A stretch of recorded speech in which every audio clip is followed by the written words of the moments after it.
평안하십니까? 7월 26일 어썸 큐티 시작하겠습니다.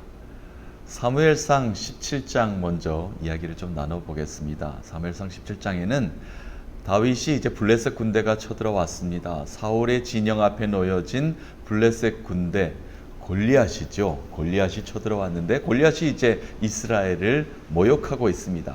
그 앞에 나타난 다윗, 어떻게 했습니까?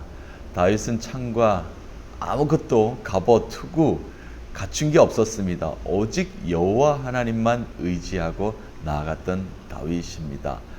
사무엘상 17장에 그려지고 있는 모습 한번 먼저 읽어보면서 여러분과 좀 오늘 큐티 묵상 시작하도록 하겠습니다.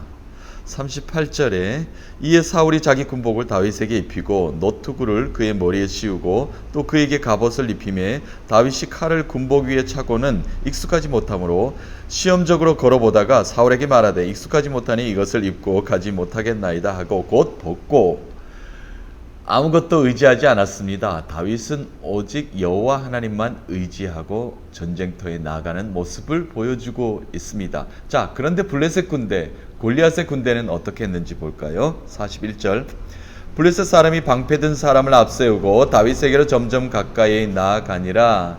이들은 방패를 준비했습니다. 앞에는 다윗밖에 없는데 말이죠. 창과 검도 없습니다. 방패도 들지 않았던 다윗을 이들은 방패로 맞이하는 모습을 보여줍니다. 45절 다윗이 블레셋 사람에게 이르되 너는 칼과 창과 단창으로 내게 나아오니와 나는 만군의 여호와의 이름 곧 내가 모욕하는 이스라엘 군대의 하나님의 이름으로 내게 나아가노라. 아멘. 다윗은 아무것도 필요 없었습니다. 오직 나의 방패 되시는 여호와 하나님 한 분만으로 만족한 다윗의 모습이었습니다. 그렇습니다. 하나님이 다윗의 방패가 되어주셨습니다. 우리의 삶의 방패는 누구십니까? 오직 여호와 하나님밖에 없는 줄로 믿습니다. 하나님으로 방패 삼아야 됩니다. 세상의 것들로 방패 삼았다가는 이내 뚫리고 맙니다. 무엇을 막을 수 있단 말입니까? 하나님이 우리의 방패 되셔서 오늘도 이 환난과 어려움과 시련 속에서도 우리를 거뜬히 견고한 성으로 지켜주실 줄로 믿습니다. 그 믿음으로 오늘 하루를 살아가게 됩니다. 시편 115편 어제와 오늘 계속 말씀을 묵상하고 있습니다. 오늘 후반절인데요. 후반절에는 방패 되신 그 하나님을 송축합니다. 찬양합니다. 그 찬양의 시 노래를 부르고 있습니다. 전반부에는 어떤 말씀이 있었죠? 어제는 하나님을 찬양할 수밖에 없는 이유. 그런데 하나님을 찬양하기 위해서는 우리에게 방해되는 것들이 있었다. 인간이 만든 우상 때문에 하나님을 찬양하지 못하게 만들고 있다라는 말씀이 어제 있었습니다. 우상은 인간을 위해 아무것도 해주지 못한 그 우상의 모습, 입이 있어도 눈이 있어도 귀가 있어도 목구멍이 있어도 말하지 못하는 그 허수아비 같은 허상의 존재, 우상 때문에 그 아무것도 아닌 우상 때문에 우리가 하나님을 찬양하지 못해서는 안 되겠다. 하나님을 찬양하지 못한단 말인가? 사람이 어찌 이렇단 말인가? 라고 그런 노래가 어제 있었지요. 오늘은 마지막으로 송축하며 하나님을 영광 돌리면서 오늘 115편 마무리하게 됩니다. 첫 번째로 방패 되신 여호와 하나님을 9절부터 11절까지 찬양하고 있습니다. 제가 읽어봅니다. 이스라엘의 여호와를 의지하라. 그는 너의 도움이시요 너의 방패시로다. 아론의 집이여 여호와를 의지하라. 그는 너희의 도움이시요 너희의 방패시로다. 여호와를 경외하는 자들아 너희는 여호와를 의지하여라. 그는 너희의 도움이시요 너희의 방패시로다. 아멘. 이스라엘아 아론의 집이여 여호와를 경외하는 자들아 모두 어떻게 하라고요? 여호와 하나님을 의지하라. 그러면 하나님께서 너희에게 방패되어 주실 것이다 라고 이렇게 찬양하고 있습니다. 이 땅의 모든 방백들은 여호와를 의지하여야 한다라고 하나님께 찬양하는 시입니다. 자, 그래서 그 하나님은 우리에게 인간에게 어떻게 하셨는가? 그리고 어떻게 지금 하시고 계신가? 그리고 어떻게 하실 것인가? 복 주시는 하나님이시다. 여호와 하나님은 찬양하고 송축받으시기에 합당하신 그 여호와 하나님이 인간을 사랑하셔서 인간을 복주시는 그 하나님이시다라는 것을 고백하고 있습니다. 12절, 13절, 14절입니다. 여호와께서 우리를 생각하사 복을 주시되 이스라엘 집에도 복을 주시고 아론의 집에도 복을 주시며 높은 사람이나 낮은 사람을 막론하고 여호와를 경외하는 자들에게 복을 주시리로다. 여호와께서 너희를 곧 너희와 너희에게 자손을 더욱 번창하게 하시기를 원하노라. 아멘.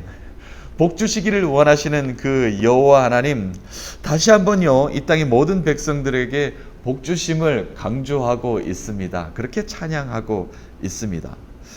민수기서 6장에 보면은 구약의 제사장의 축복의 기도가 나옵니다. 신약의 축복은 우리가 예배를 통해서 목사님들께서 마지막 축복 기도, 축도로서 마무리할 때 많이 듣죠. 이제는 예수 그리스도의 은혜와 하나님 아버지 무한한 사랑과 성령의 감화 감동 위로 축복하심을 우리에게 축복하고 있는 신약의 축복입니다만, 구약의 아론의 제사장의 축복은 민수기서에 나옵니다. 민수기 6장 24절 26절. 예, 여호와는 내게 복을 주시고 너를 지키시기를 원하며 여호와는 그의 얼굴을 내게 비추사 은혜 베푸시기를 원하시며 여호와는 그 얼굴을 내게로 향하여 드사 평강 주시기를 원하노라 할지니라 하라. 아직도 이 말씀으로 축복하시는 목사님들을 제가 본 적이 있습니다. 그렇습니다. 구약의 모세에게 주셨던 하나님의 말씀, 제사장 아론에게 가서 이렇게 백성들을 축복하라라고 전하라는 말씀이었습니다. 그렇습니다. 여호와 하나님은 우리에게 축복하시기를 원하십니다. 우리를 복주십니다. 어떤 사람들에게요? 여호와를 의지하는 자에게, 여호와를 경외하는 자에게 내가 너에게 방패될 것이며 그리고 그 방패됨을 믿는 모든 자들에게 내가 이렇게 축복하겠노라 라고 말씀하고 계십니다.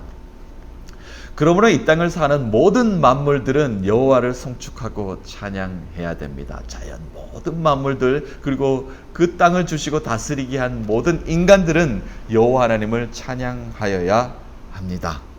15절, 16절, 17절 제가 읽어봅니다.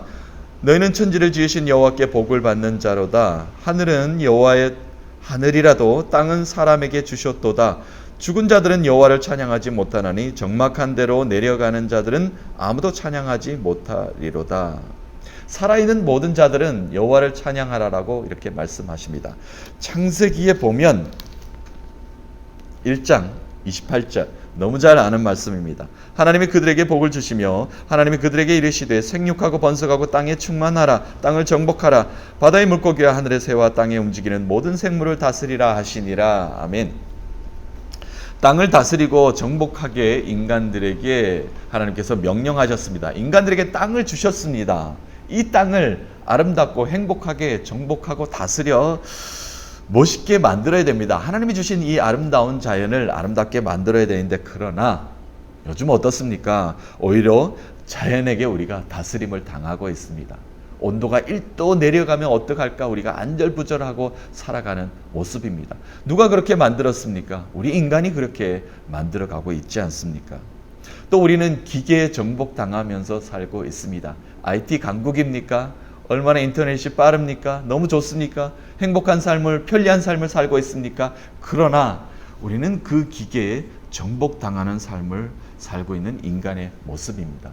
땅을 정복하라, 다스리라 하나님께 주셨지만 우리는 그것을 사용하는 것이 아니라 우리가 오히려 정복당하는 것이 아닌가라는 안타까운 마음을 가져봅니다. 우리가 땅에 살면서 인간에게 하나님은 그래서 자유의지를 주셨습니다. 선택은 우리의 몫입니다. 하나님을 선택하느냐 우상을 선택하느냐 우리의 몫입니다. 우리는 뭐 두말할 것 없습니다. 여호와 하나님을 선택해야 됩니다. 여호와 하나님을 의지해야 됩니다. 그래야만 하나님께서 우리에게 방패되시며 복을 주실 줄로 믿습니다. 그런 여호와 하나님을 우리가 믿게 되는 것입니다. 그리고 믿고 사는 것입니다. 17절 우상 때문에 죽은 영혼은 하나님을 찬양하지 못하게 된다라고 이렇게 전하고 있습니다. 여호와를 찬양해야 되는데 여호와를 찬양하지 못하고 경외하지 못하고 죽은 자들은 그렇게 되어 있다라는 것입니다. 우리는 살아있는 사람입니다. 영원한 생명을 갖고 살아가는 사람입니다. 그러므로 여호와 하나님을 찬양해야 됩니다. 오늘 115편 18절 말씀 마무리합니다. 우리는 이제부터 영원까지 여호와를 송축하리로다. 할렐루야. 아멘. 시편의 말씀은 할렐루야로 시작해서 할렐루야로 마무리됩니다. 여호와를 송축합니다. 여호와를 찬양합니다. 그 이름을 높여드립니다. 우리의 삶에 여호와 이름을 높여드려야 됩니다. 의지합니다. 찬양합니다. 나의 방패 되신 그 여호와 하나님 한 분만으로 내가 만족합니다. 우리를 복주시고 우리를 살게 하시고 이 땅을 다스려 정복하게 하신, 이 땅에서 나를 살아가게 하신 그 여호와 하나님을 찬양합니다. 라는 이런 고백이 우리의 삶의 고백이어야 될 줄로 믿습니다. 시편 115편의 이 찬양의 고백이 우리의 찬양의 고백이어야 할 것입니다. 오늘도 하나님은 우리와 함께 하십니다. 우리에게 찬양 받으시기에 합당하신 그 하나님 한 분만으로 우리는 또 노래하며 살아가며 이 땅을 정복하며 다스리며 이 땅에서 행복하게 오늘 하루를 살아가게 될 것입니다. 여호와 하나님을 찬양하며 그 이름을 높여드리며 마음껏 하나님께서 주시는 그 축복을 누리시는 여러분 되시기를 간절히 축복합니다. 살아계신 하나님은 오늘도 우리와 함께 하십니다.